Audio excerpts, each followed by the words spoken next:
Pues nada, pues una vez.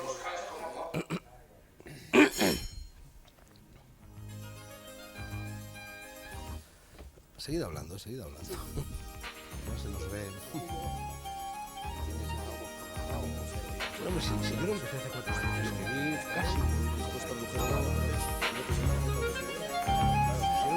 Me había embarcado el Banco de Bilbao en Argentina. Yo había escrito esta imagen de España en 1975, es el aniversario del banco. Y así empecé. Claro, es que a los lectores les apetece mucho con los 8 números.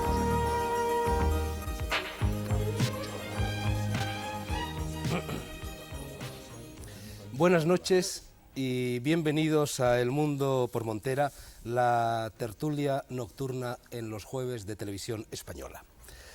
Decía Kublai Khan: ¿por qué queréis que me haga cristiano? Hay 4 grandes profetas reverenciados y adorados en todo el mundo. Los cristianos dicen que su Dios es Jesucristo. Lo mismo afirman los sarracenos de Mahoma y los judíos de Moisés, mientras los seguidores de Sakyamuni, el Buda, sostienen que este es el primero entre todos los ídolos. Yo, en vista de ello, adoro y respeto a los 4 e imploro la ayuda de aquel que por encima de todos ellos está en el cielo. Y decía también Jung en su libro Psicología y Alquimia: la eficacia del dogma no se funda en la realidad histórica verificada una sola vez e irreparable, sino en su naturaleza simbólica que la convierte en expresión de un supuesto psicológico relativamente ubicuo y capaz de existir incluso sin la existencia del dogma. Hay, pues, tanto un Cristo precristiano como un Cristo no cristiano, en la medida en que Cristo es un hecho de la psique existente por sí mismo. Más o menos es lo que muchos siglos atrás venía a decir también el teólogo latino Tertuliano cuando decía que el alma es naturalmente cristiana. Vienen todas estas citas a cuento de nuestro tema de hoy. Vamos a hablar de Jesucristo desde todos los puntos de vista posibles y también con el mayor respeto posible, manteniéndonos así, aunque sea solo durante unos días, en la brecha de espiritualidad abierta hace 4 jornadas por el Domingo de Resurrección. Y vamos a hacerlo en compañía de 6 contertulios. Paso inmediatamente a presentarlos, empezando por Antonio Piñero, catedrático de Filología Neotestamentaria en la Universidad Complutense de Madrid, doctor en Clásicas y especialista en el estudio del Nuevo Testamento. Antonio Piñero ha escrito aproximadamente 40 artículos e informes relacionados con el cristianismo primitivo y ha editado una serie de textos apócrifos del Antiguo Testamento. Antonio, vamos a poner las manos por delante y aclarar un poco lo que es tu postura en este debate, en esta tertulia. Cuando te pedí el currículum para esta presentación, me enviaste, entrecomillado, unas breves líneas que dicen así, y que hablan de ti en tercera persona. Con respecto a la figura de Jesús, se plantea Antonio Piñero, una postura filológicamente crítica basada en los textos que se han escrito en torno a su figura. Asegura que sus conclusiones están llenas de respeto, distanciamiento y duda. Se sitúa fuera de toda ortodoxia y se cuestiona los dogmas establecidos sobre Cristo. Antonio, para empezar a entendernos, yo creo que podrías trazar aquí brevemente una clasificación, una taxonomía, para decirlo con una palabra pedante, de lo que son los textos evangélicos, porque la mayor parte de la gente, el cristiano medio, cree que los evangelios fueron escritos literalmente por los evangelistas, y no fue así, y también cree que los evangelios son sencillamente 4, los que todos conocemos, el de Marcos, el de Lucas, el de Juan y el de Mateo. Además de estos evangelios, que son los canónicos, hay los evangelios sinópticos, que son también estos mismos evangelios, menos el de San Juan, que no es sinóptico, hay los evangelios gnósticos, hay los evangelios apócrifos, etcétera, etcétera, etcétera. ¿Querrías hablarnos un poco de esto? Bien, pues los evangelios canónicos son los que la Iglesia admite como sagrados, es decir, los que ella cree que representan el testimonio veraz de lo que Dios ha hecho a través de Jesucristo. Son, como tú has dicho, 4, de ellos hay 3 que llamamos sinópticos, porque si los ponemos en una especie de columna uno al lado del otro, tienen enormes similitudes y se pueden ver, digamos, de un golpe de vista. El 4 es el de San Juan, es un poco distinto. Pero efectivamente, tienes razón, hay muchísimos evangelios más. Hay muchos de los que conservamos solamente el título o pequeños fragmentos y les llamamos evangelios judeocristianos porque representan el punto de vista de la comunidad más primitiva que existía en Palestina antes de la catástrofe del año 70, cuando se destruyó Jerusalén. Luego tenemos evangelios descubiertos en el 1945 en las arenas de Egipto y que les llamamos evangelios gnósticos, de los cuales hay uno interesantísimo, que es el Evangelio de Tomás, que contiene probablemente palabras auténticas de Jesús muy antiguas, con otras que están tergiversadas. Hay otros evangelios que no han sido, estos gnósticos no han sido admitidos por la Iglesia, ni tampoco los que voy a decir ahora, les llamamos apócrifos, porque en principio la palabra lo que quería decir era apartados, ocultos, de grupos que no pertenecían a la gran Iglesia y que no fueron considerados por todos. Estos evangelios pues, se dividen, por ejemplo, en evangelios de la infancia, que tratan de los primeros momentos de Jesús hasta los 12 años, evangelios de la pasión, evangelios de la resurrección, ciclo de Pilato, hay evangelios de María. Yo creo que en conjunto habrá pues, aproximadamente cerca de 100 evangelios. Pues muy bien, un bosque de evangelios, vamos a ver si nos abrimos paso entre él. Nuestro segundo contertulio es Juan José Benítez, navarro, de 42 años, el periodista y el escritor europeo con mayor número de obras sobre los ovnis. Ha recorrido más de 2 millones de kilómetros para estudiar este tema y desde que en 1975 se inició como escritor ha publicado aproximadamente 25 libros, entre ellos la serie de Caballo de Troya, de la cual han aparecido ya 3 volúmenes y está a punto de hacerlo el cuarto, el año que viene creo que aparecerá. El libro Caballo de Troya, que no sé si definir como un nuevo evangelio o como una novela, quizá nos lo diga el propio Juanjo ahora, ha sido uno de los grandes bestsellers de la literatura española en los últimos años y se ha traducido a muchos idiomas. Juanjo, tienes otros libros, La rebelión de Lucifer, El testamento de San Juan, que tienen bastante que ver con los asuntos que hoy nos ocupan, pero antes de hablar de todos ellos yo quería preguntarte si existe alguna relación entre el misterio de Cristo y el misterio de los extraterrestres. Bueno, yo creo que Jesucristo o Jesús sería el gran extraterrestre, ¿no? Desde ese punto de vista, es decir, de algo, o en este caso alguien, que procede de fuera de la Tierra, en el sentido más puro y literal de la expresión, y yo creo que eso es casi obvio, ¿no? Y, digamos, descendiendo un poco más al terreno en el que yo me he movido y me muevo, de la investigación de estos temas ocultos y efectivamente de ovnis, ¿por qué no? O sea, yo creo que hay probablemente seres en otros mundos, quizás en otras galaxias o en otras dimensiones, que pueden ser, bueno, pues aliados o asalariados o colaboradores de la divinidad, en el sentido absolutamente amplio de lo que es la palabra divinidad, que probablemente es mucho más amplio de lo que nosotros nos imaginamos, ¿no? Es decir, yo siempre pongo el mismo ejemplo. El día que la NASA, en fin, o las potencias espaciales pongan a un cura en órbita, lo pondrán no con sotana, sino con escafandra. Y el día que veamos una misa en órbita, o en la Luna, que será una cosa realmente emocionante, pues veremos a esos sacerdotes vestidos pues como van los astronautas.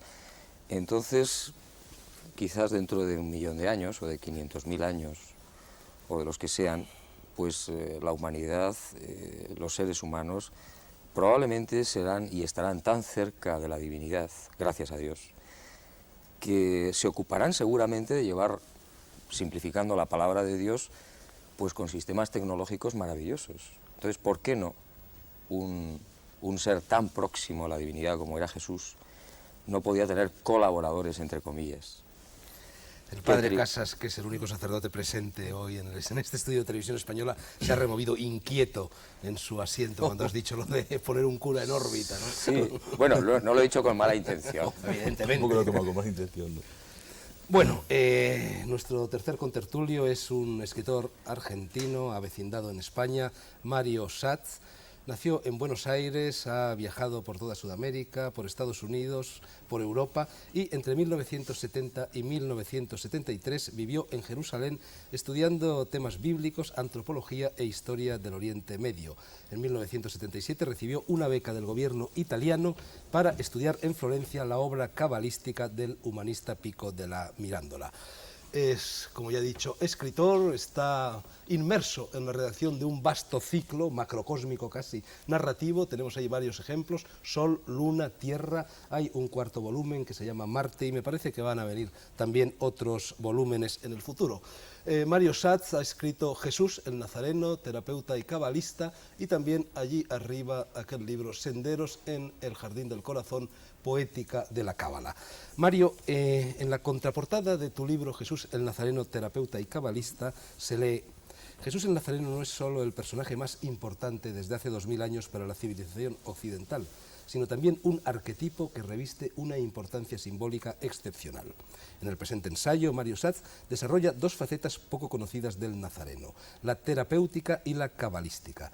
Mario, ya sé que la cábala es inefable e inexpresable, pero quizá puedas explicarnos un poco en qué consisten esas dos facetas poco conocidas de la figura de Jesucristo, la terapéutica y la cabalística, y también qué es un nazareno, porque todo el mundo utiliza la palabra nazareno, sobre todo en la Semana Santa que acaba de terminar, y casi nadie sabe exactamente lo que significaba en la antigüedad un nazareno.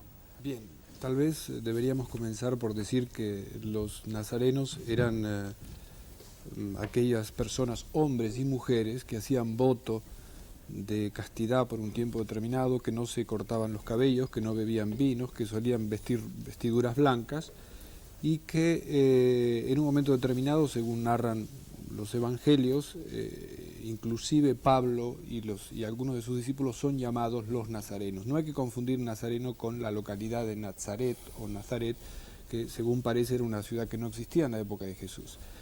Por otro lado, existe, y esta es la conexión que yo veo entre el nazareno y la cábala, una relación directa entre el Zohar, el libro del Zohar, el libro del Resplandor, que se escribió, como tú sabes, se compiló aquí en León en el siglo XIII, y la palabra Nazir, tiene una raíz común que es la palabra Raz, que significa secreto. Por lo tanto, hay un Jesús secreto, un Jesús que dio lugar a diversísimas interpretaciones, como se ve por esos 100 y pico de posibles evangelios, y ese Jesús es, a mi juicio, muy humilde, muy modesto, alguien que conocía las tradiciones orales de Israel. A diferencia de lo que piensa Juanjo, yo estoy mucho más, no lo digo como crítica, estoy mucho más fascinado por el Jesús mistérico, es decir, por el Jesús taumaturgo, chamánico, que por aquel otro, simplemente porque recuerdo una frase de Henri Michaud que decía que el futuro será de quienes no tengan técnica alguna.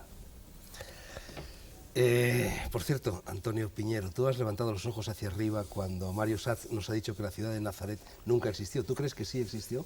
No, sé lo que dice Mario, es que realmente no hay pruebas arqueológicas, pero es que si Nazaret era un villorrio hecho de adobe, es muy difícil que haya dejado, si era eso... Sí hay pruebas arqueológicas. ¿Eh? Algunos argumentan que no hay. Sí, sí las hay. Bueno, pero estoy dándole la razón, poniéndome en la hipótesis de que no haya... De la época del hierro, nada menos.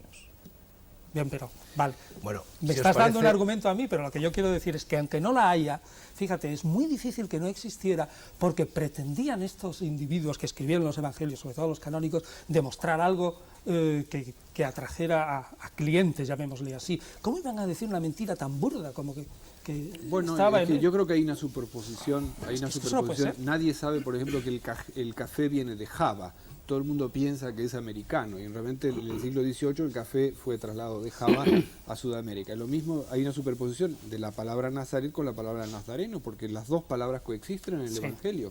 Bueno, además, perdonadme, no era mi intención plantear tan pronto un casus belli. He lanzado lo de la ciudad de Nazaret y veo que os estáis enzarzando. Yo creo que podemos reanudar, si queréis, la discusión más tarde, y vamos a terminar de presentar a los contertulios. De todas maneras, nos estamos moviendo en el resbaladizo mundo del misterio, porque también Moisés de León, que es el presunto autor del Zohar, pues hay quien dice que no era de León sino de Granada. En fin, es hora ya de presentar al padre Victoriano Casas, al que todavía no han colocado en órbita los extraterrestres de Juanjo Benítez. El padre Casas es sacerdote franciscano desde hace 20 años y religioso también franciscano desde hace 27. Especialista en estudios bíblicos, gran defensor de las tesis surgidas del Concilio Vaticano II, autor de este libro, Cristo al encuentro del hombre, y director de la revista Verdad y Vida. Padre Casas, ha sido Mario Saz hace un momento el que ha puesto el dedo en la llaga, adelantándose a lo que yo quería decir, y sin embargo lo voy a decir también. Bueno, hay muchos Cristos, hay muchas maneras de enfocar la figura de Jesús, y yo también prefiero el Jesús mistérico, el Jesús iniciático, el Jesús chamánico, el Jesús terapéutico, el Jesús cabalístico, al Jesús humano, al Jesús social, al Jesús político. Desde fuera, quizá me equivoco, las tesis del Vaticano II vienen un poco a cercenar el misterio. Yo creo que si la gente se aproxima a la religión es fundamentalmente porque busca el misterio, no busca la letra pequeña de cada día. La supresión del latín, la mutilación de determinados aspectos litúrgicos, de determinadas leyendas piadosas, etcétera. ¿No ha supuesto un poco el Vaticano II eso, la pérdida del misterio? ¿No ha subrayado excesivamente el aspecto humano de la figura de Jesucristo? Siempre se ha dicho que alrededor de Jesús hay fe, hay esperanza y hay caridad. A mí personalmente me interesa más el Jesús de la fe y el Jesús de la esperanza que el Jesús de la caridad, que me parece más cerca de los asuntos del César que de los asuntos de Dios. Bien, yo iría respondiendo con un poco de orden a las cosas que tú has propuesto. De entrada, yo creo que cualquier persona, de los que estamos aquí o no estamos aquí, tiene derecho a dar su opinión sobre Jesús, y de hecho hay distintas tradiciones sobre Jesús. Hay una tradición cristiana y una tradición extracristiana. Y aún dentro del cristianismo hay otras posibles y reales lecturas con matices, ¿verdad? Después, yo no creo, Fernando, que en asunto de Jesús el Concilio Vaticano II haya rebajado algo de su persona. Yo creo que el Vaticano II, al menos la lectura que hacemos los católicos, el Vaticano II ha tratado en punto a la persona de Jesús, la persona de Cristo, dar una respuesta que él lanzó. ¿Quién decís vosotros que soy yo? ¿Y qué dice la gente respecto a mí? Una pregunta dada desde dentro del cristianismo, pues significa cuál es el significado de Jesús para los cristianos hoy y cuál es el significado de Jesús para los hombres de hoy. Dices que Jesús tiene un lado mistérico y un lado espiritual, si te he entendido bien. Claro que lo tiene, ciertamente lo tiene. Pero también Jesús tiene un significado público, un significado social, ¿verdad? Y creo que las dos cosas están unidas. Diríamos en lenguaje técnico dentro de los cristianos que, bueno, que Jesús es tan verdadero hombre como verdadero Dios. A mí me parece que mantener el equilibrio respecto a la persona de Jesús es lo más sensato en el cristianismo. Ya, lo que pasa es que hombres nos sobran y dioses nos faltan. Quizás sería más sensato subrayar el aspecto divino que el aspecto humano, pero en fin, hablaremos de ello en el curso del programa, supongo. Nuestro penúltimo contertulio es Manuel García Viñó, escritor, poeta, novelista, ensayista, apasionado estudioso de la teología. Tiene diferentes trabajos sobre Jesús, entre ellos aunque está firmado con el nombre de Emmanuel G. Viñó, que es una francesización. Valga el neologismo, una imposición editorial, en fin, el profeta de la era de Acuario, pero en fin, suena lo mismo en francés que en español. Tengo aquí nada menos que 3 folios con todos los trabajos que has ido publicando a lo largo de tu vida. Evidentemente no puedo dar lectura a todos ellos. Bueno, tengo también aquí delante un artículo que has escrito hace poco en El Independiente, que se titula La última tentación de Scorsese y la sexualidad de Jesús de Nazaret. Y allí pones en boca de un teólogo norteamericano, Driver, el autor de un ensayo sobre Jesús y la sexualidad, la siguiente pregunta que yo de rebote te devuelvo. ¿Por qué el hecho de la reiterada presencia de una posible vida sexual de Jesús en la literatura narrativa no ha provocado la más mínima reflexión teológica sobre el tema? En el trabajo de Driver se alude especialmente a la novela de Nikos Kazantzakis, La última tentación de Cristo, que ha dado pie a la película, y al relato de Lawrence, El hombre que murió. Sí, y verdaderamente es para asombrarse porque, como dice Freud, los artistas se suelen adelantar en el enunciado de las verdades a lo que luego vienen a decir los científicos. Por otra parte, es absolutamente insólito que un judío llegara a la edad adulta célibe, y más un rabí. Creo que no se conoce más que el caso de un rabí, el rabí Eleazar, que fue célibe y es criticado en el Talmud precisamente por ello. Por otra parte, todo padre judío tenía la obligación de circuncidar a sus hijos, redimirle, instruirle en la Torá, enseñarle un oficio y buscarle una esposa. Por San Mateo sabemos que José era un judío cumplidor de las leyes. Sabemos que le circuncidó, que le redimió, la escena de la presentación en el templo, ¿no? que le enseñó un oficio, que le enseñó la Torá. ¿Por qué vamos a prescindir de que también cumplió con la quinta obligación de buscar una esposa? Lo más seguro, pienso yo, y además creo que hay pruebas, y no solo extraevangélicas, sino evangélicas, teológicas, sociológicas, históricas, de todo tipo, para demostrar que Jesús fue un hombre casado. Y de todas formas, lo más probable también es pensar que Jesús, como hombre incardinado en una cultura con la que fue respetuoso, pues siguiera las normas, que son muchísimas, que prácticamente prohibían permanecer célibe a un judío. En el Talmud se llega a comparar el celibato con el asesinato. Lo que pasa es que luego ese equilibrio del que ha hablado el padre Casas no se ha mantenido a partir de la segunda generación cristiana. A partir de los primeros padres, el cristianismo se infecta de helenismo, se hace asceta y empieza entonces, yo creo, la deshumanización de Cristo, que por otra parte está proclamada como dogma en el Concilio de Calcedonia. Y quien no crea que Jesús es verdadero hombre es un doceta y por lo tanto es un hereje. Sin embargo, yo creo que muy pocos cristianos hoy creen de verdad en la humanidad de Jesús. Y por eso se ponen tan nerviosos. El señor Benítez dijo un día en él que se ponía muy nervioso cuando le hablaban de Jesús y la Magdalena. Espero que se haya traído la pila hoy, porque yo voy a hablar de eso todo lo que pueda. No, lo que ocurre es que me gustaría que usted aportara una prueba sólida. Sí, no, bueno, muchísimas. No una especulación. Pero voy a terminar con la exposición contestando a la pregunta que tú me has hecho. Que a los cristianos, y sobre todo a los católicos, les cuesta mucho trabajo creer en la humanidad de Jesús. Y tienen sus razones. Porque, ¿qué le dicen al católico que Jesús es? Le dicen que es un hombre que nace sin que el espermatozoide del padre fecunde el óvulo de la madre. Que se pasa la vida resucitando muertos, andando por las aguas, curando ciegos y tal, y que luego lo matan pero resucita. Verdaderamente esta es una imagen muy poco parecida a la imagen que todos tenemos de un hombre.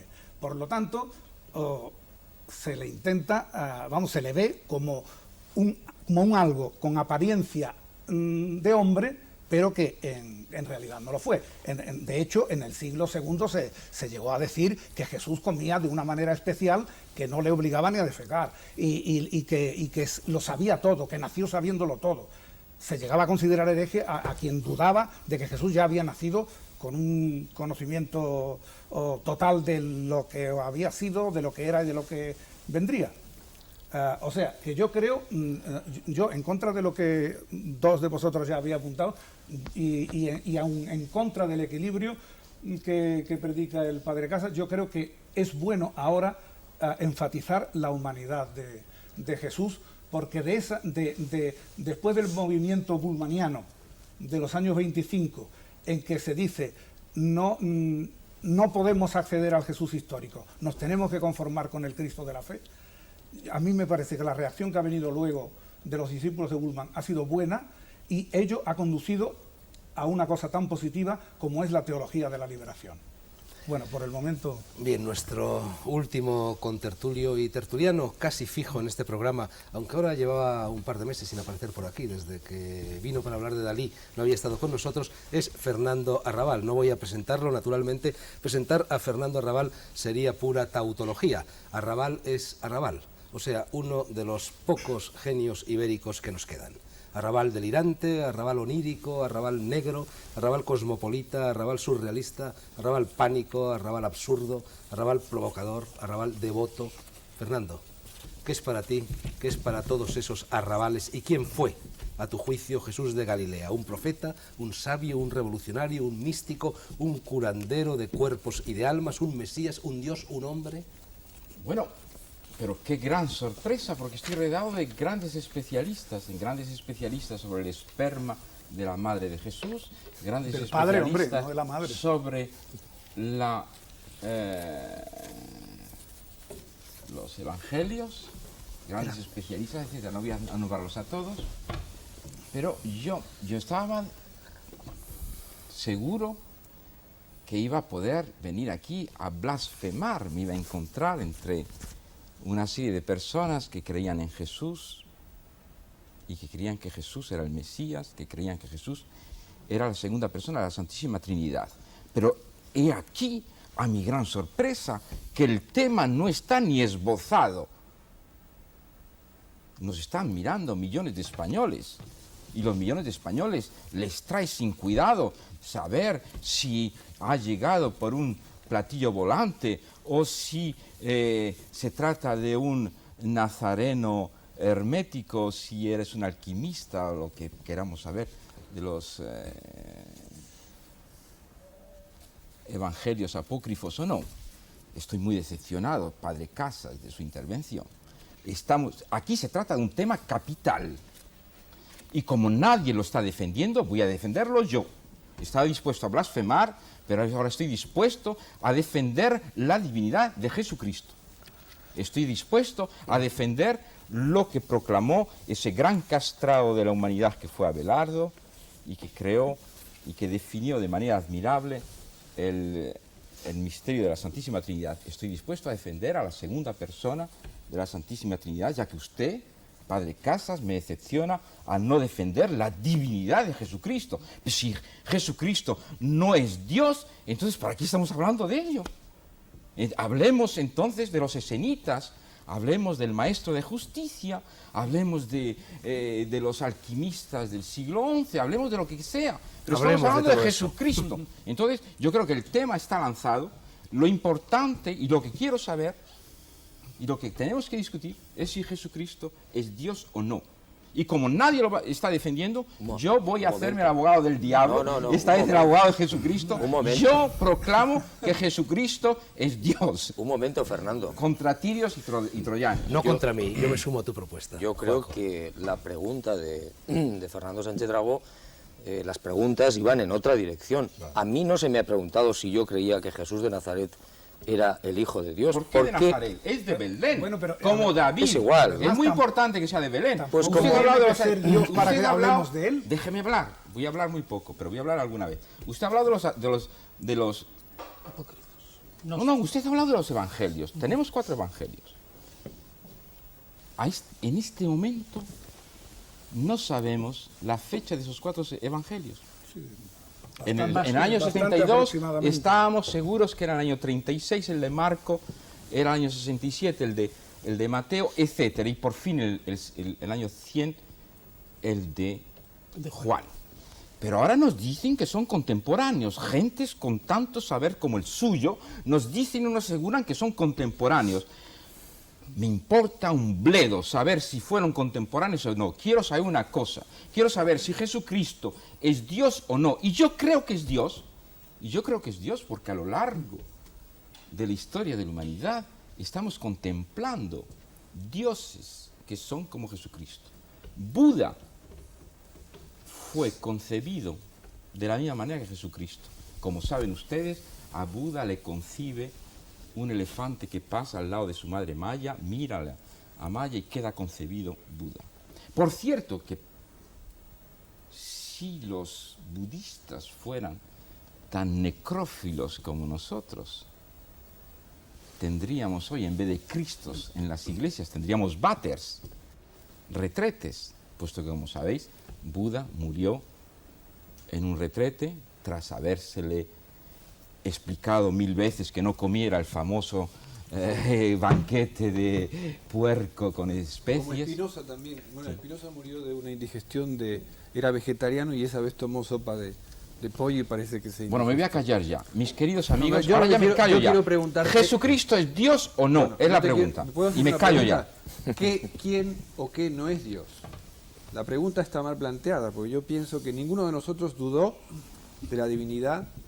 No, en ese sentido coincido con Juanjo. Nadie planteó la no divinidad o divinidad de Jesús. Estamos tratando de sumar pareceres y yo creo que lo interesante de los últimos 100 años en el campo de la arqueología y de los estudios bíblicos es que todo confluye para demostrar que ese personaje está vivo y está vivo en nosotros de una manera singular y constituye el gran arquetipo de la historia de Occidente, mucho más que Sócrates, mucho más que los héroes de la mitología griega y mucho más que otros personajes. Lo que decías tú a propósito de los rabinos y demás, hay un fragmento justamente de la Mishnah que forma parte del Talmud que habla de los nazarenos. Por eso yo lo cité, es decir, él voluntariamente pudo haber sido un nazareno como parte de la comunidad por un tiempo determinado. Sabemos que Pedro estaba casado y me parece que otros apóstoles también. Porque el nazarenato era una manera, y esto te interesa a ti, Fernando, de redescubrir la luz interior para poder ejercer la misión crística. Budi significa, y tú lo sabes mejor que yo, el iluminado. Yoshua significa el sanador, el curador. Entonces, para sanar y curar había que investirse de una fuerza especial y había que estudiar interiormente esa luz. Nadie habla de que fuera o no divino. Entonces, todo esto me parece, y defiendo a mis compañeros, complementario. Lo único que, en cierto modo, me causa gracia es el tema de la tecnología, pero no creo que esté de más puntualizarlo. ¿Por qué?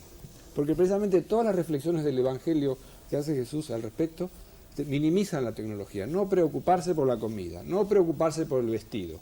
Si debía preocuparse por el vestido, entonces hay que pensar qué ropas usaban, ¿no? Entonces toda esta especie de espiritualidad violenta que manifiestan los evangelios, y yo comparto plenamente la teoría de Lorenz y de Kazantzakis, no solo no disminuye la figura de Jesús, sino que la enaltece y nos deja con esa perplejidad de los misterios, esa perplejidad espiritual, que es en definitiva la fecunda.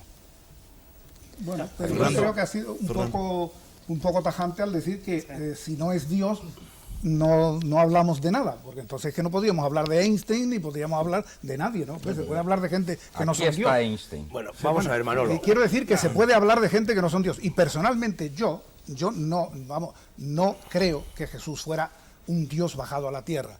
Y me parece que si eso aquí se dice, quiero decir aquí en nuestro contexto cultural, en el occidente, y nos choca, es porque tenemos un lavado de cerebro de 2000 años.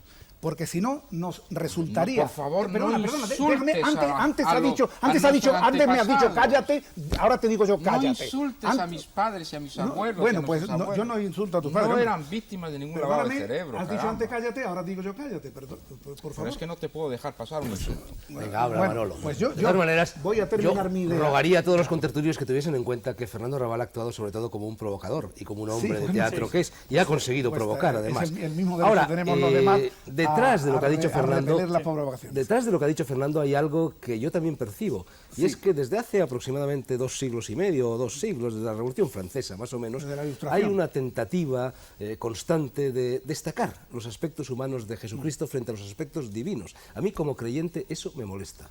Sí. Bueno, no, pues yo como no creyente lo que quiero decir es que la idea de un Dios encarnado a nosotros, o si no tuviéramos un lavado de cerebro de 2000 años, nos sonaría tan chocante, tan mitológica, como nos suena oír decir que Júpiter bajó del Olimpo, cohabitó con Leda o con quien fuese, engendró a las Pléyades o a quien fuese, que luego pasaron a ser estrellas, etcétera, etcétera. O sea, todos los mitos nos parecen mitológicos, sin embargo, nuestros mitos nos parecen historia. Es lo único que yo quería decir. Manolo, yo diría que Fernando tiene mucha razón en plantear radicalmente el problema, porque la pregunta radical sobre Jesús es esa que tú dices, si es o no es Dios. Pero yo creo que ese es, llamémosle, el plano de la fe o el plano psicológico. Yo creo que dentro de nuestra civilización occidental, lo que importa de verdad, cuando uno ya se sienta a sustentar ese plano psicológico, es el plano crítico de los textos que nos hablan sobre ese personaje y que nos dicen o nos permiten, analizándolos críticamente, decir, hombre, pues bien, yo creo racionalmente que este individuo era Dios o no. Pues fíjate, yo creo que la moderna filología lo que piensa hoy es que los textos que más se acercan a la figura de Jesús son precisamente los canónicos. No, de los 100 evangelios, eso que yo decía antes, pues los sinópticos y las narraciones que están debajo de los sinópticos. Y si uno analiza críticamente esos evangelios, llega a la tremenda conclusión de que probablemente Jesucristo no pensaba de sí mismo que él era hijo de Dios. Seguro que no. ¿Por qué? Él no lo pensaba de sí mismo. Y has tenido un desliz al decir Jesucristo. Jesús, tienes razón. Perdón, es la costumbre de hablar de esa manera, Bueno, yo creo puesto que eso es va en- Jesús, va en tiene razón Manuel. contradicción de lo que tú estás diciendo no. ahora, ¿Y por porque qué no le los llamaríamos propios Jesucristo? evangelios... Jesucristo. Es que distingo en los estratos entre los Bien, evangelios. pero en los propios evangelios Jesús se cansa de repetir quién es, a preguntas o indirectamente. Pero eso es querigma de Entonces- los evangelistas, hombre, eso no lo dijo Jesús jamás. No, perdón. Eso no lo dijo Jesús jamás. Perdón. Eso es mucho Eso no más... es ipsísima facta, No, ipsísima verba. Eso es algo mucho más palpable que usted me diga que Jesucristo estaba casado con la María Magdalena. ¿En base a qué? Eso sí, se lo En está, base a se lo está montones inventando de usted pruebas. No, absolutamente. No me lo estoy inventando. Dígame usted No, una no, prueba en eso sólida. Tienes un libro. No, Manolo, en eso sí estoy de acuerdo con Juan, No. porque él también se basa en ¿Cuál una es serie la de prueba, textos, ¿no? ¿cuál es Pero la vamos, prueba sólida es de que que él, Jesús... él no ha leído mis libros, yo he leído los suyos. Se pasa sus libros diciendo que los evangelistas dejan mucho que desear como historiadores. Sí, sí, y es verdad, de lo digo. bachillerato elemental que los evangelistas no quisieron ser jamás historiadores, señor.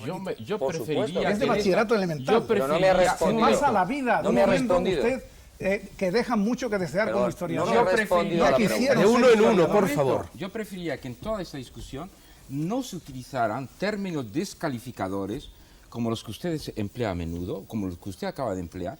Yo preferiría, puesto que hay gente que está creyendo en eso, que por favor no se utilicen esos términos de descalificadores de lavado de cerebro, de no sé qué, no Bueno, sé cuánto. perdone, no nos dicte Entonces, cómo tenemos que hablar, porque no, a mí quería- tampoco no me me ha gustado cómo ha gustaría, hablado usted. no me gustaría que se hablara así sobre un tema de que Usted hay venía millones de dispuesto a blasfemar, españoles, ¿no? millones de humanos que están creyendo en eso con razón o sin ello. Yo lo que vengo a preguntarle a ustedes es esa última pregunta. Y por favor, ningún término descalificador para aquel que cree, ni para nuestros abuelos que creyeron. Nuestros abuelos que creyeron fueron gentes como Cervantes, como Teresa de Ávila, que no eran nada idiotas y que no eran eran víctimas de ningún lavado de cerebro.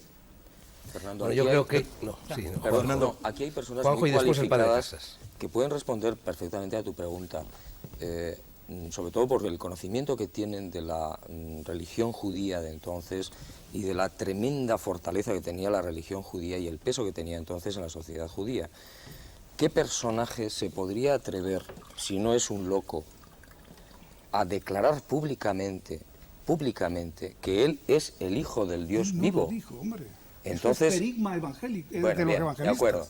Si no es un loco, Quiero contar un pequeño... está diciendo la verdad. Entonces, Explícale lo de los géneros literarios. Dejadme contar un chiste. Hace cosa de un mes, un joven alemán en el Vaticano, salió en todos los periódicos, dijo que él era Dios. Y el Papa se rió, y todo en fin, la Guardia Suiza y demás lo cogió. ¿Por qué no pensar que él también era Dios? Si alguien dice, yo soy Dios, siento que soy Dios, no hay que verlo como un discurso del ego. Pero en cambio, los poderes establecidos suprimen como suprimieron a Jesús. Yo no creo que Jesús haya dicho yo soy Dios en un sentido ególatra en absoluto, ni Sí, lo que no dijo. lo dijo, además. Pero no me cabe la Querido menor amigo, duda. es una respuesta inteligente, seguramente cierta la suya, pero no nos conviene esta noche. Decir que todo el mundo es Hombre, Dios está repartiendo elimina y evacua el gran Está repartiendo problema, lo que hay que hacer. el gran problema que Este nos es el mediocentro, planteamos vamos. esta noche. Es decir, defensa escoba. ¿Jesucristo es Dios o no?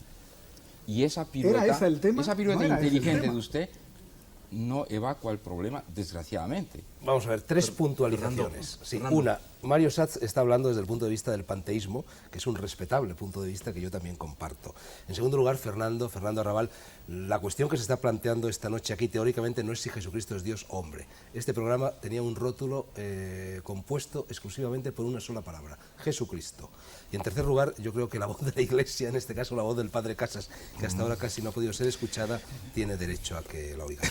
Siento que nuestro amigo Fernando, o como diría yo como franciscano, nuestro hermano Fernando, pues haya quedado un poco sorprendido de que yo haya hecho entender que no creo en la divinidad de Jesús. Yo soy un cristiano, si es oficial, soy un cristiano oficial y creo firmemente que Jesús es Dios y es hombre. Me alegro. Bien, entonces sin ninguna reticencia, pero vuelvo a decir, Fernando, que el hermano Fernando Sánchez Dragó, no nos ha hecho la pregunta si nosotros creemos en Jesucristo, Dios y hombre.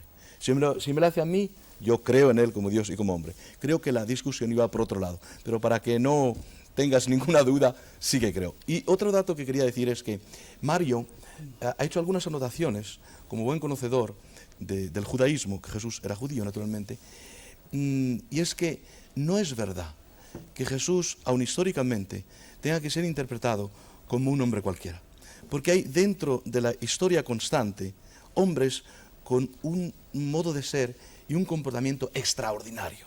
Y estamos hablando... de justicia, de los Claro. Y eso Yo dije que salía de lo común, no dije que era un hombre común de ninguna manera. Ya, salía de lo común. Si hubiera sido un hombre común no hubiera llegado ni nos hubiera reunido aquí esta noche, ¿verdad?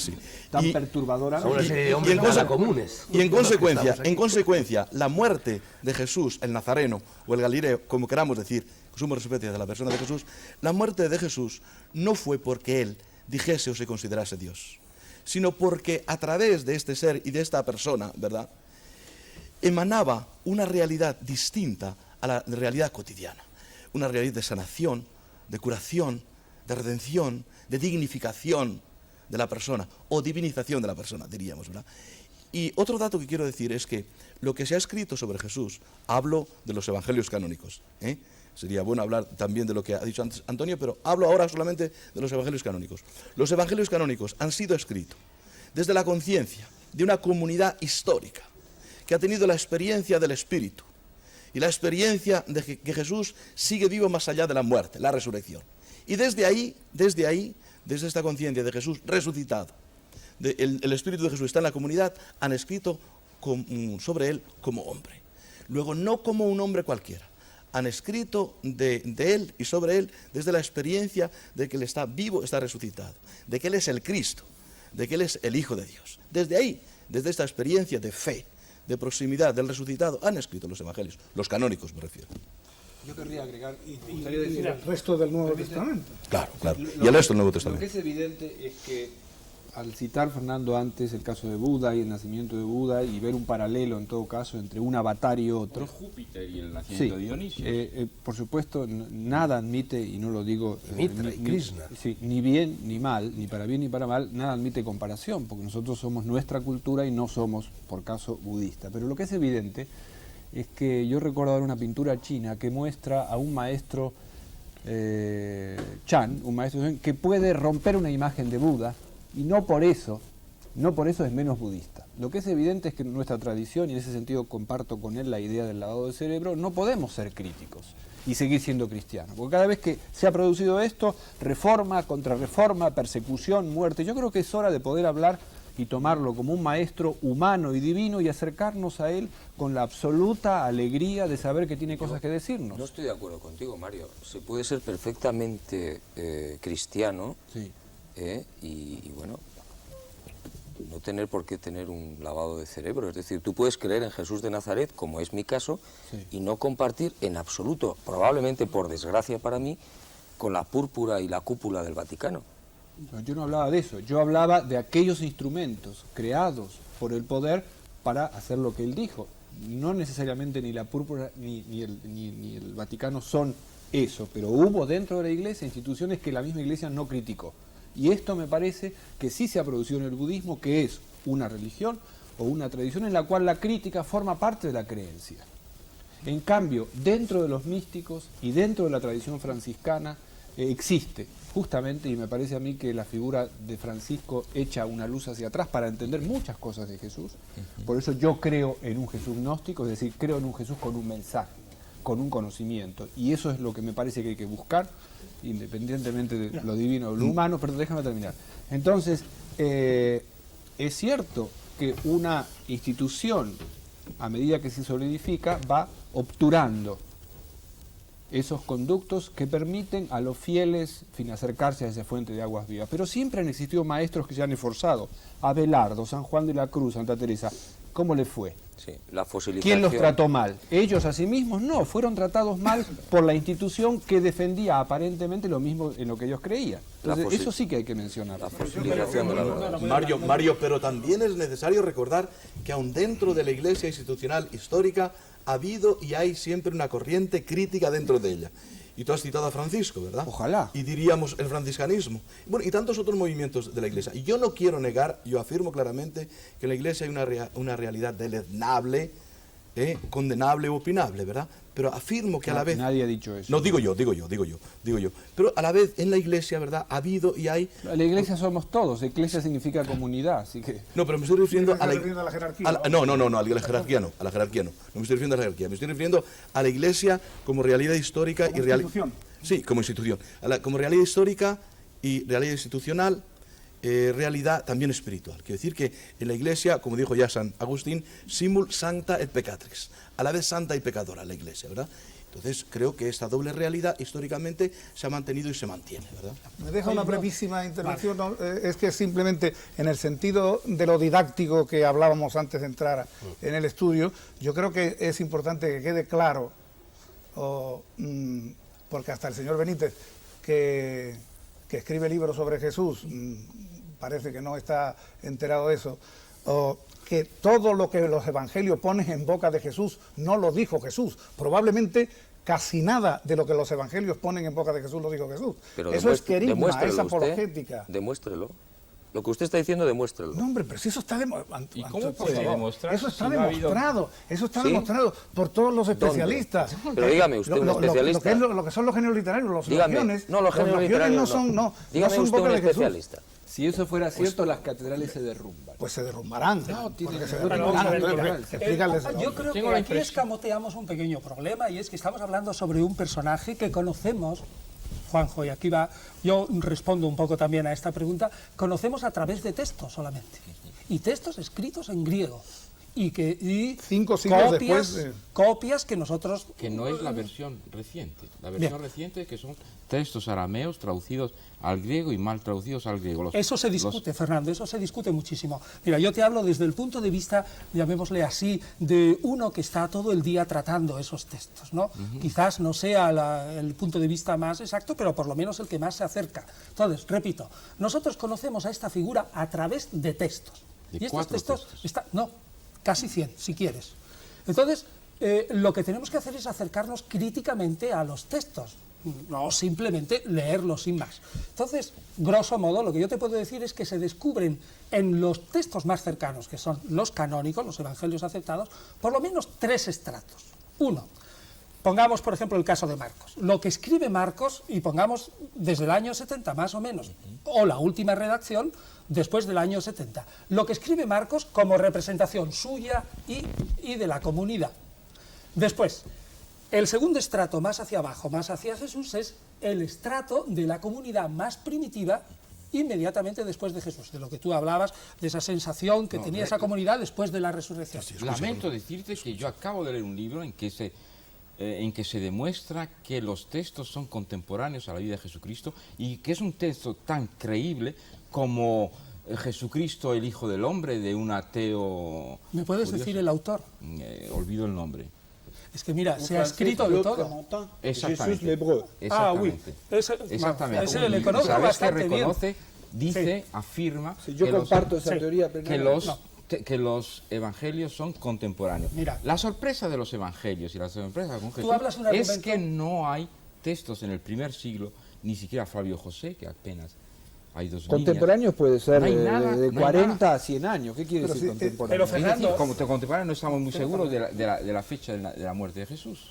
ellos no tuvieron necesidad de escribir, sí, se puesto sabe. que querían que su Fernando habla de un generación... argumento de autoridad. Claro, No, eso no, Claude Remontan. Y es que yo te puedo poner No te digo 200 en contra de 200 Claude o 200. Remontan. Perdóname, yo te doy, 200. no te doy un argumento de autoridad, te digo que hay un investigador que no me merece más criterio que los demás, que acabo de leer y que afirma una cosa Vale. que niega todo lo que se había dicho antes. De Que acuerdo. tú dices y estás de acuerdo. Que parece, cuando se lee este libro, parece factible, parece posible. Y Me que esto encantaría que condena hubieras- todo lo que...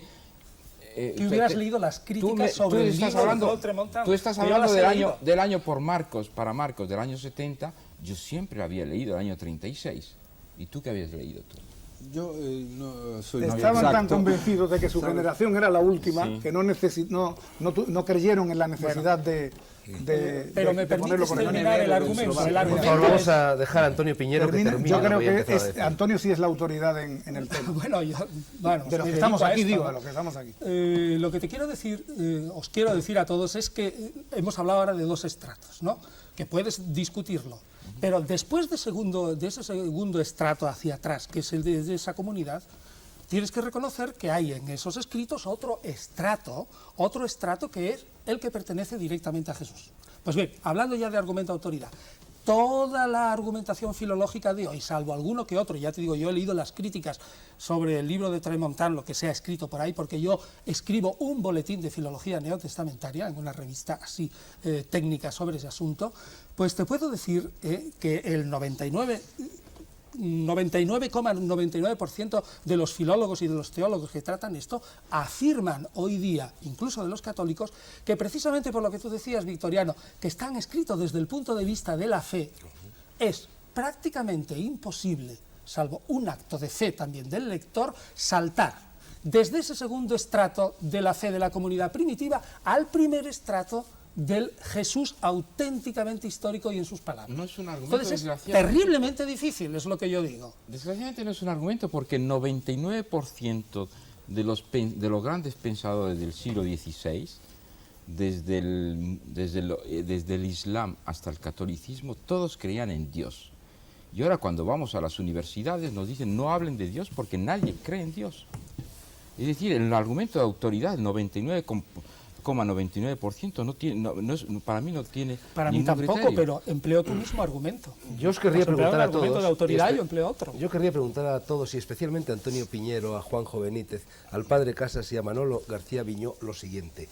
Los evangelios, grosso modo, pertenecen a lo que se llama género midrásico, que es un género literario en el cual importa más la comunicación de un determinado mensaje que el rigor histórico de lo que se está contando. Si esto es así, ¿qué sentido tiene aplicar una lupa positivista a unos textos donde lo que importa es el mensaje y no la verosimilitud histórica?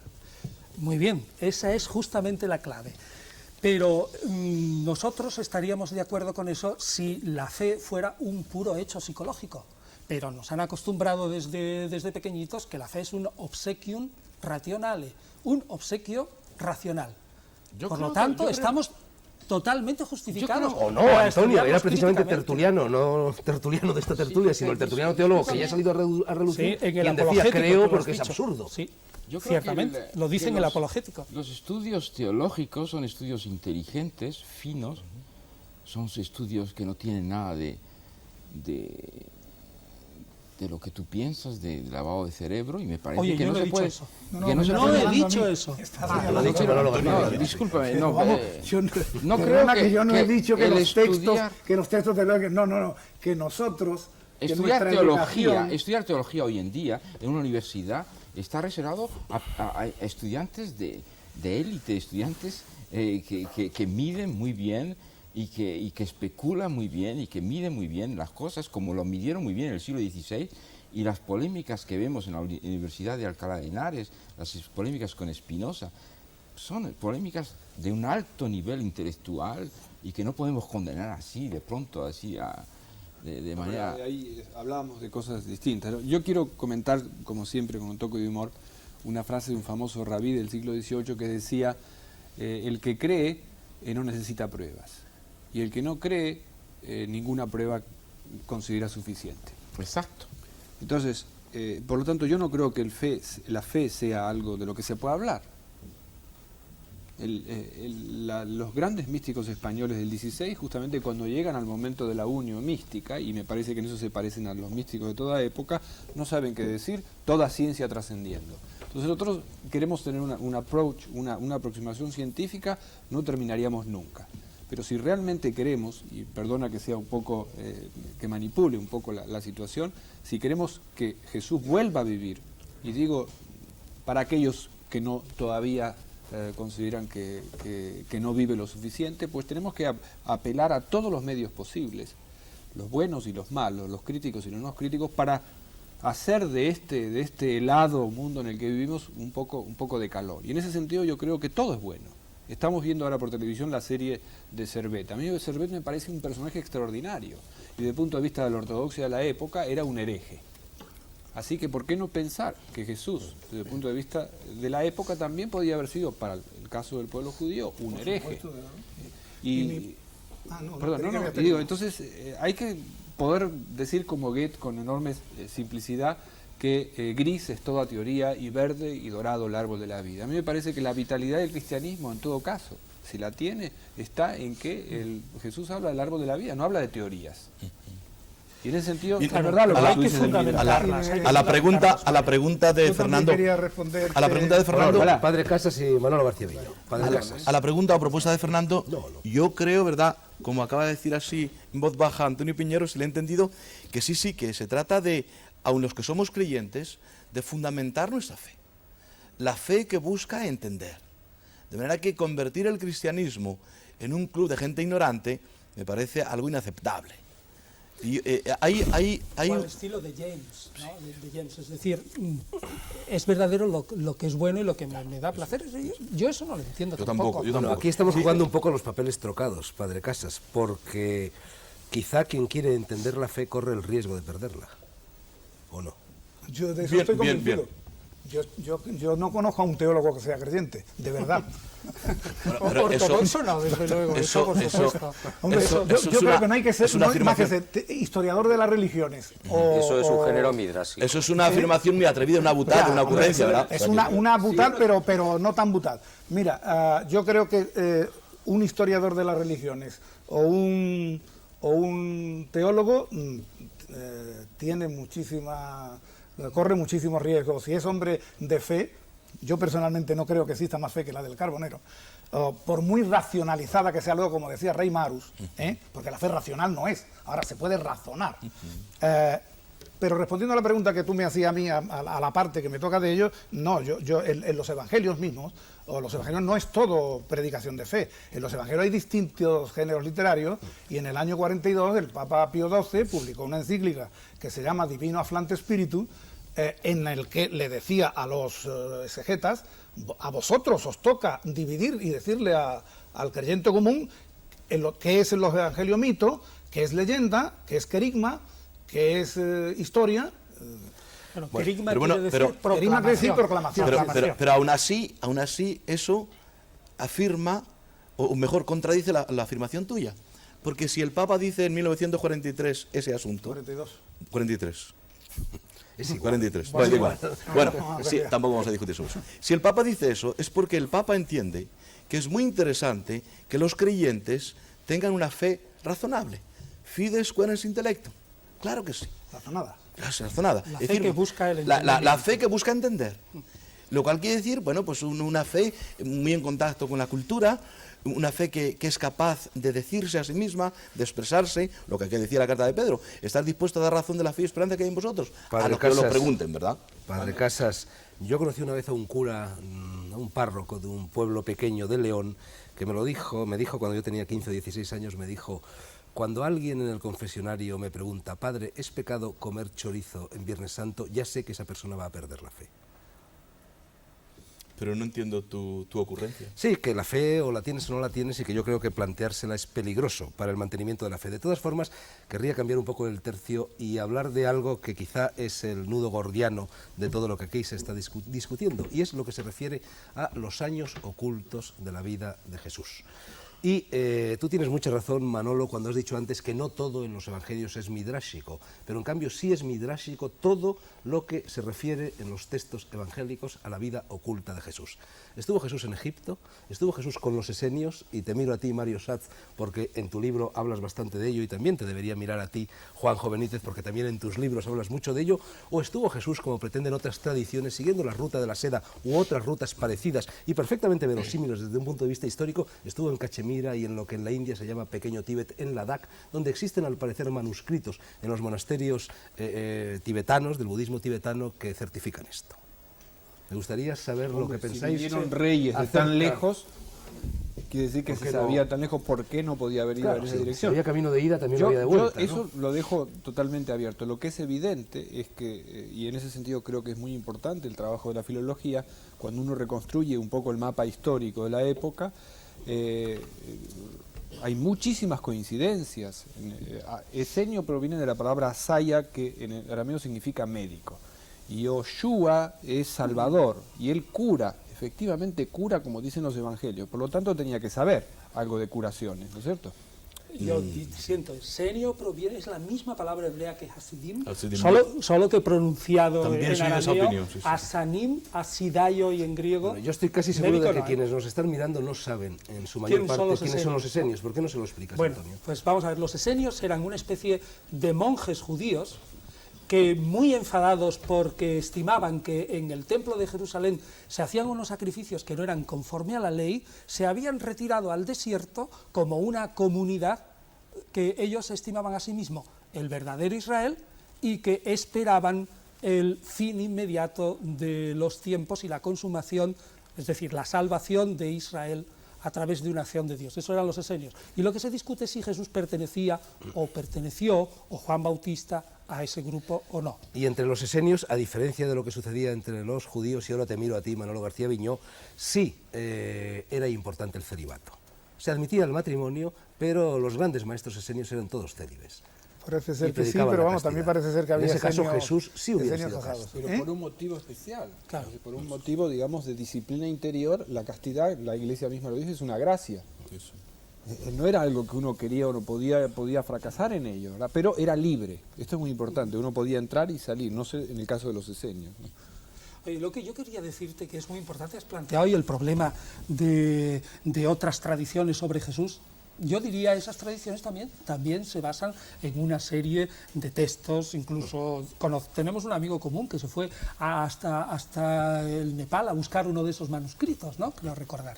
Bueno, pues fíjate lo que yo te diría, si resulta que de los textos más antiguos y más cercanos al Jesús histórico apenas podemos dar un salto hacia ese personaje, imagínate textos que se han escrito 200 años, 300 años, 600 o 700 años después. Yo los estimo puras especulaciones.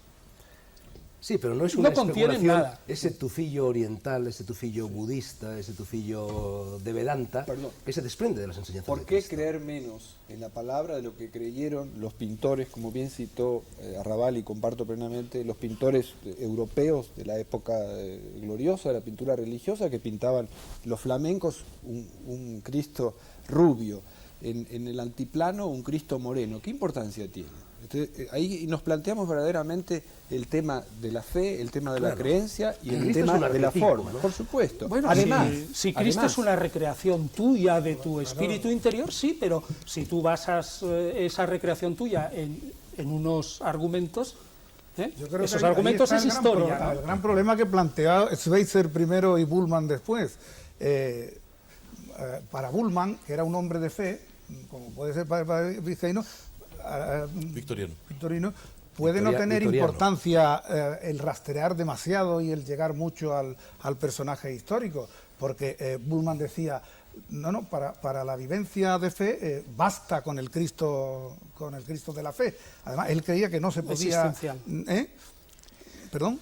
El Cristo existencial. Esencial. Pero él estaba tocado del ala de la filosofía alemana y desde ahí leía los textos. Ahora, Bueno, mira, fíjate, Ahora, que te digo yo una creo, cosa. sin embargo, que a través de los mismos evangelios, a pesar, y no me contradigo a lo que he dicho antes al decir esto, en los evangelios, como ha dicho un discípulo de Bullmann, que es Günther Borkamp, se puede apartar lo que son otros géneros literarios y aparece un Jesús muy vivo y palpitante.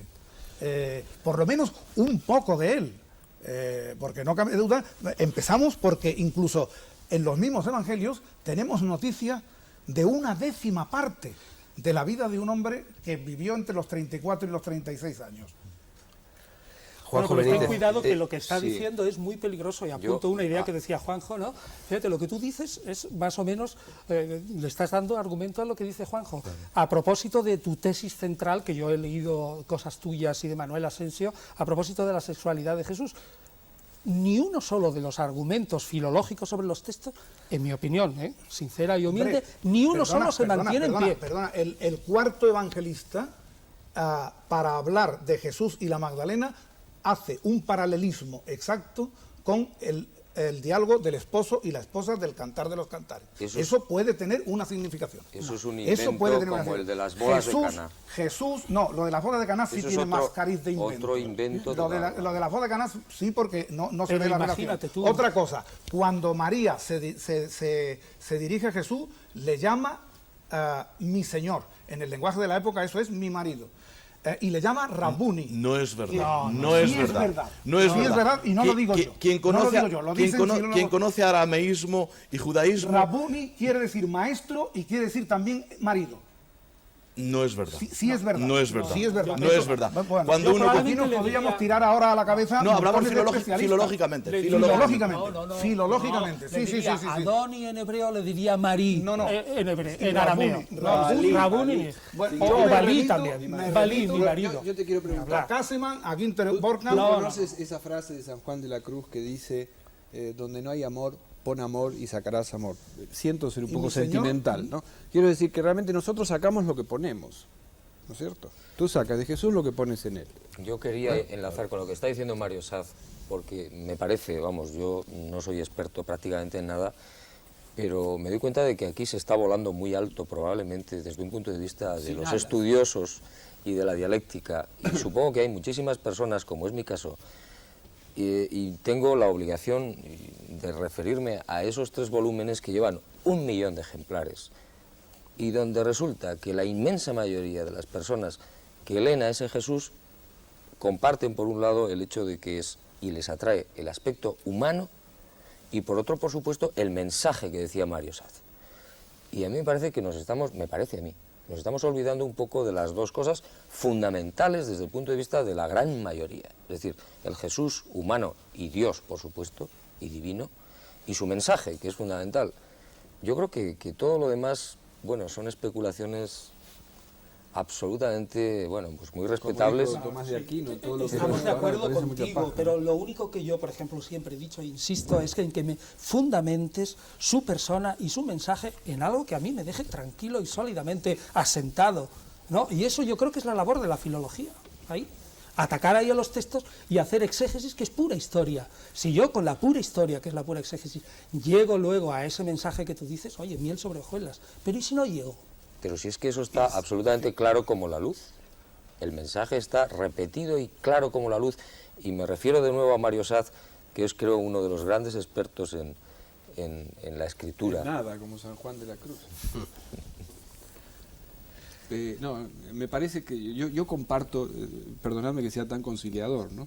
Creo que una mano tiene 5 dedos distintos, pero están en la misma mano, ¿no?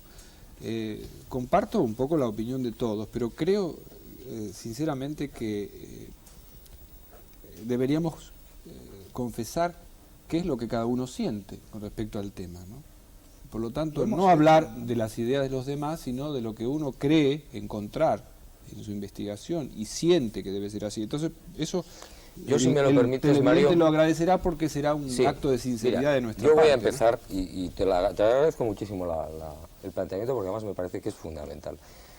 Se habla de la fe, de no la fe. Yo, en el año 74-75, en plena actividad del periodismo, habiendo perdido, bueno, creo yo, toda la fe, yo me encuentro con una serie de noticias de prensa procedentes de la Sábana Santa y de los científicos de NASA que me hacen descubrir a un Jesús de Nazaret. A partir de ahí, yo empiezo a rastrear y a estudiar, en la medida de mis posibilidades, a este personaje y me convierto en un fanático de Jesús de Nazaret. Entonces, para mí es un personaje que es absolutamente, por supuesto, el Hijo de Dios, y no sé lo que es Dios. Y además un hombre excepcional, para mí. Y todas las demás teorías pues son muy elogiables y muy interesantes, todas. Pero esa es para mí la clave.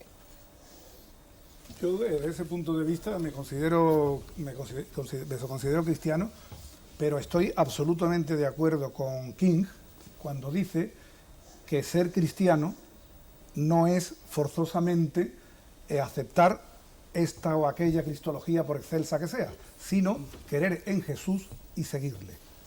Eso no tiene nada que ver con su divinidad o no divinidad.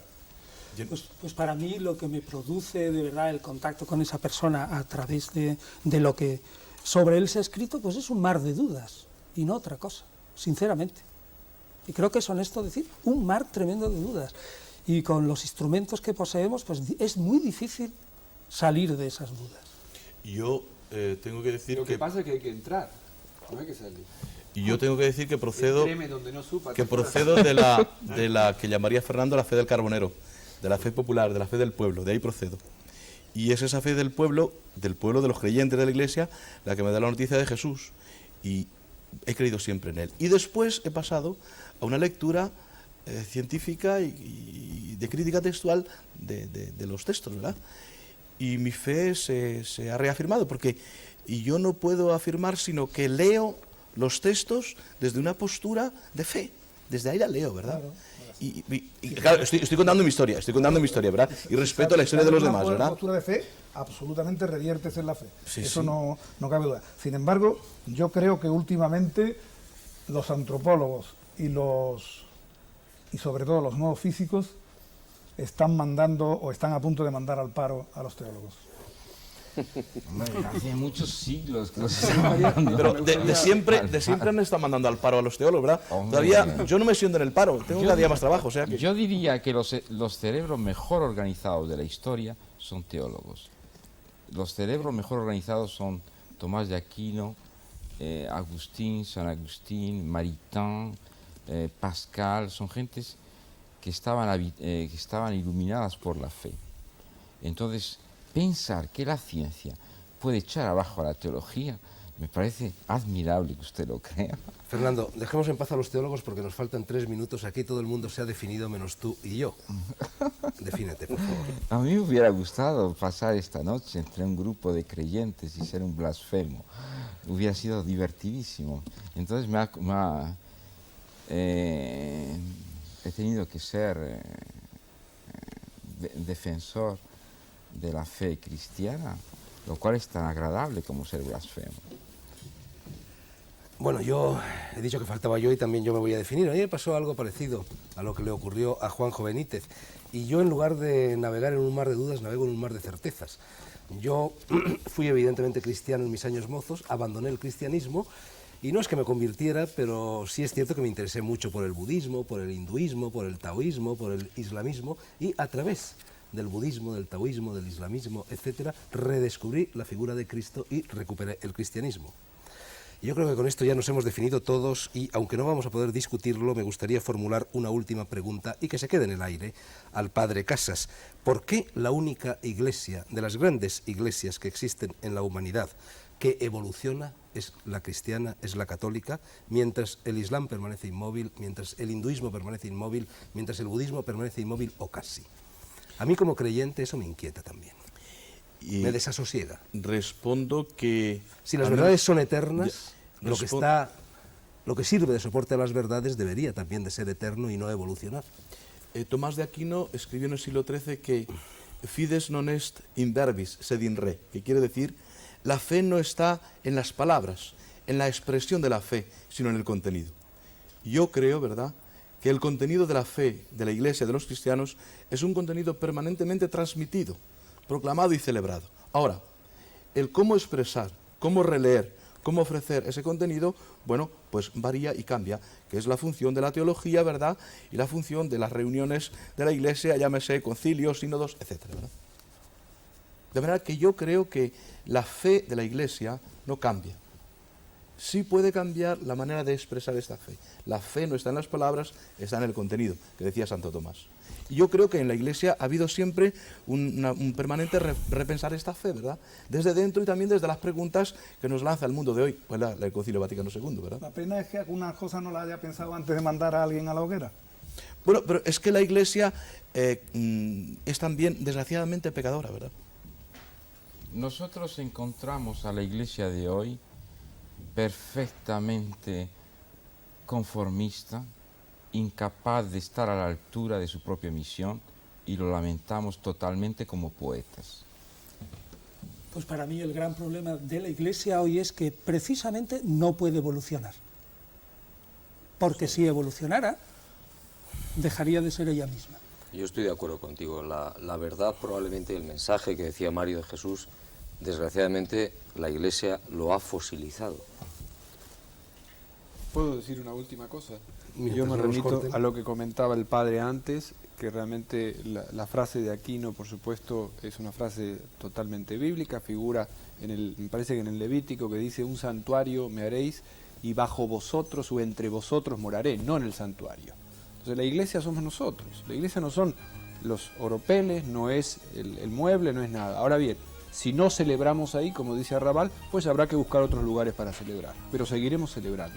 De todas maneras, Manolo García Viñós, seamos un poco ecuánimes, porque muy a menudo se habla de las hogueras que encendió la Iglesia, que el papel pero que también no ha quienes quemaban representado el amigo conventos, Fernando encendían hogueras. me Hay lo hogueras he- por todas partes, me lo por ha desgracia. Contagiado. En fin, No que quisiera la paz, haber dejado tampoco que la paz sea con todos nosotros y con nuestros oyentes haya y con paz quienes nos entre los miran. cristianos.